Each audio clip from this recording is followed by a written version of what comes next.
喺郵輪上邊幾日最好做啲咩？就係吃喝玩樂咯。鼓浪嶼郵輪上邊有幾個餐廳，有3個係免費，有3個就係收費嘅。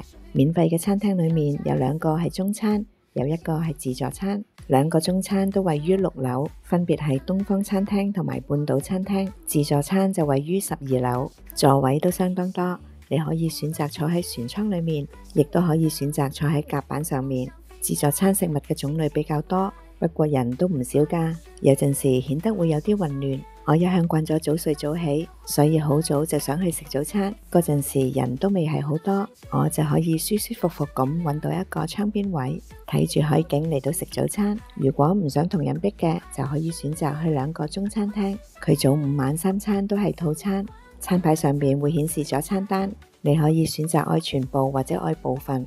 個量唔係好多，食完覺得唔夠，你仲可以添加㗎。佢嘅餐單每餐都唔同，每餐都有一啲特色菜。我個人覺得中餐比較精緻，份量同埋款式可能唔係好多，但就係可以舒舒服服咁樣坐喺度，唔使自己行嚟行去。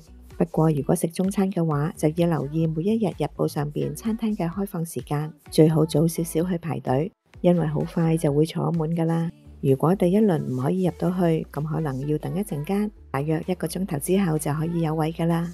喺呢5日裏面，船上總共提供咗18餐，包括下午茶同埋宵夜。如果食厭咗免費餐廳，你都可以去自費餐廳，啲收費都唔係好貴，一邊欣賞海景，一邊享用美食。至於船上仲有啲咩玩，聽日同大家分享啊！